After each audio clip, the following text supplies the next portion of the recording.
Bismillahirrahmanirrahim. Assalamualaikum warahmatullahi wabarakatuh. Kaum muslimin dan muslimat yang dimuliakan Allah Subhanahu wa taala.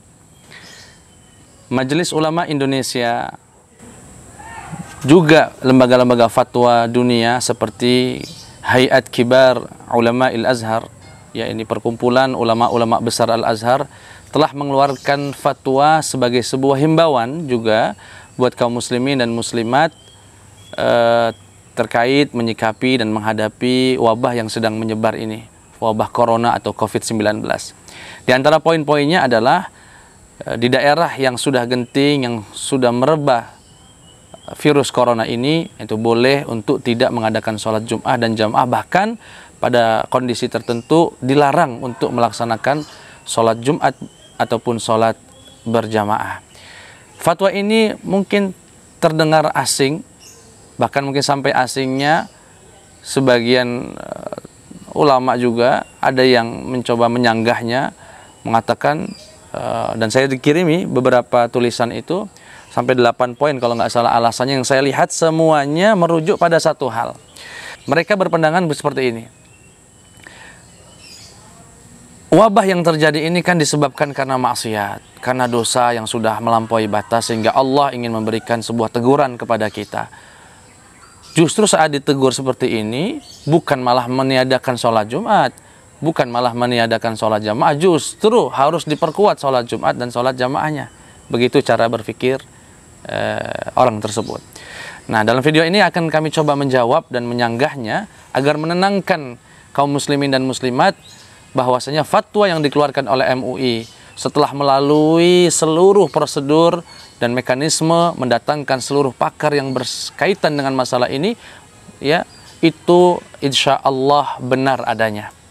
Nah, bagaimana cara menjawab sanggahan ini? Yang pertama begini, saya melihat orang yang berpikiran fatwa ini salah, yakni tiada sholat Jumat itu salah, ditiadakan jamaah itu salah, karena mereka berpikiran ibadah sama Allah itu, taat sama Allah itu hanya dengan sholat Jumat berjamaah, hanya dengan sholat zuhur atau sholat wajib secara berjamaah. Padahal pada kondisi-kondisi tertentu sholat sendiri di rumah justru, ya, lebih baik, lebih diridhoi Allah daripada berjamaah. Bagaimana penjelasannya? Begini, ada kaitannya dengan kajian dalam ilmu atau disiplin ilmu usul fikih. Dalam ilmu usul fikih, ya, ada yang disebut dengan azimah, ada yang disebut dengan rukhsah. Azimah itu adalah hukum Allah yang diberlakukan dalam kondisi normal. Contoh, sholat Jumat, apa hukumnya? Wajib. Contoh, sholat atau membuka aurat, ya, kepada orang yang bukan mahramnya itu haram. Contoh, minum khamar itu haram. Ini hukum haramnya khamar, haramnya membuka aurat, haramnya atau wajibnya sholat Jumat berjamaah adalah hukum yang disebut dengan azimah, hukum Allah yang diberlakukan dalam kondisi normal. Namun karena kondisi ini tidak selalu normal, kadang-kadang ada kedaruratan, ya, ada kondisi tertentu, keterdesakan, urgensi, sehingga Allah pun menghadirkan hukum lain yang merubahnya dengan berbentuk keringanan, kemudahan yang disebut dengan rukhsah. Contoh, seorang ibu-ibu sedang hamil, perutnya sudah mulai terjadi kontraksi, ingin melahirkan, dia mencari bidan perempuan nggak dapat, hanya ada seorang dokter laki-laki. Di saat itu, pada dasarnya hukum azimahnya buka aurat itu ya haram. Tapi di sini Allah memberikan keringanan, bahkan haram jika dia bertahan untuk tidak membuka aurat, dan wajib untuk dia membuka aurat kepada sang dokter laki-laki tadi. Nah, tatkala kita melaksanakan rukhsah ini, bukan berarti kita tidak melaksanakan perintah Allah, bukan berarti kita tidak taat sama Allah. Saat ini taat sama Allah dengan mengambil rukhsah. Jadi sekali lagi, taat sama Allah itu tidak selalu dengan azimah, akan tetapi juga dengan rukhsah yang Allah berikan dengan syarat dan prosedur yang telah dijelaskan oleh para ulama. Saya ingin mengambil satu hal yang konkret terjadi di zaman Rasulullah Sallallahu Alaihi Wasallam. Seorang sahabat bernama Ya'la ibnu Umayyah terheran-heran Dia melihat orang muslim kok masih pada sholat qasar, yaitu masih menyingkat sholat zuhur menjadi 2 rakaat.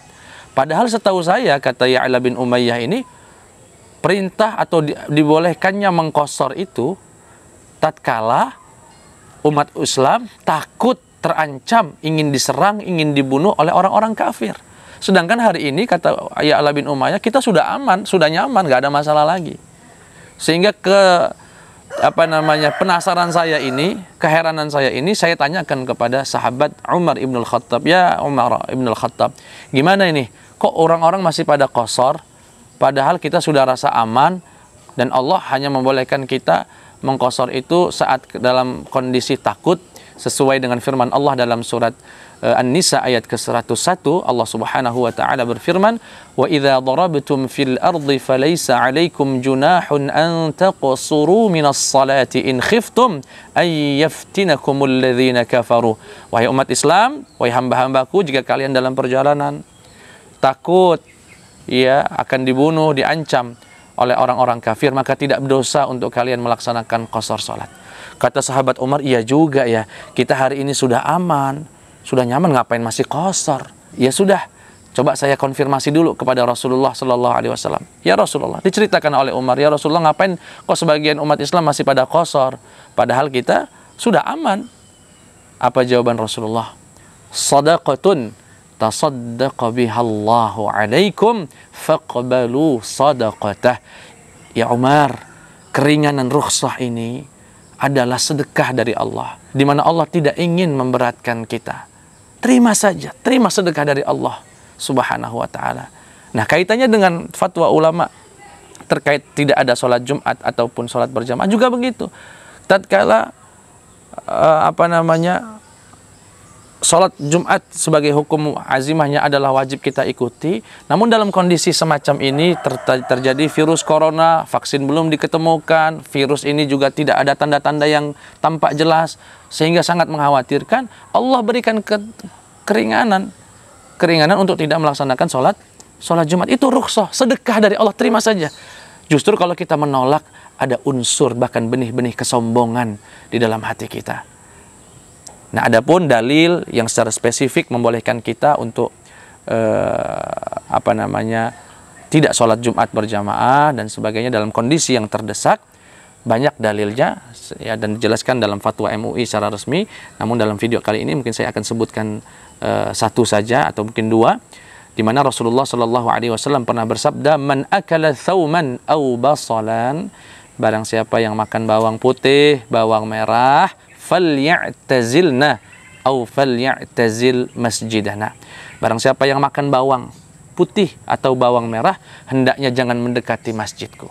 Para ulama menjelaskan, jika bau bawang merah, bau bawang putih dijadikan alasan oleh Rasulullah untuk melarang kaum muslimin datang sholat jamaah, untuk datang ke masjid, apalagi virus yang mengancam dan membahayakan, sudah barang tentu ini jelas dibolehkan oleh Islam. Juga hadis yang dari sahabat Ibnu Abbas tatkala beliau berpesan kepada muadzin, muadzin, nanti kalau sudah asyhadu anna Muhammad Rasulullah, jangan hayya 'alas shalah, jangan ajak orang untuk sholat berjamaah ke masjid. Lalu gimana? Ya Ibnu Abbas, kata Ibnu Abbas, ganti dengan kata-kata shollu fi buyutikum, salatlah kalian di rumah-rumah kalian.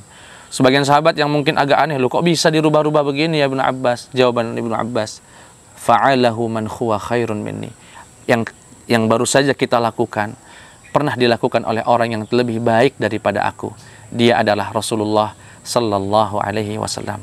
Sekali lagi kaum muslimin dan muslimat, yakinlah fatwa yang keluar dari MUI, sebuah lembaga yang kredibilitas, yang mampu mendatangkan unsur-unsur penting, ya, pakar-pakar untuk bisa menjadi dasar dalam berfatwa, itu sudah benar, sudah baik, dan kita sebagai umat muslim, warga Indonesia, wajib menaati aturan atau arahan dari para ulama dan juga pemerintah.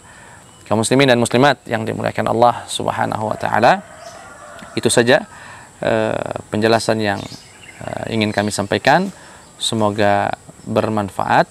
wabil khusus buat penduduk Palembang hari ini, alhamdulillah sampai detik ini dan semoga seterusnya kondisi tetap normal, artinya sholat Jumat tetap wajib, sholat berjamaah juga tetap wajib, dengan terus waspada dan mengikuti arahan-arahan pemerintah dan ulama. Itu saja, barakallahu fikum. Wassalamualaikum warahmatullahi wabarakatuh.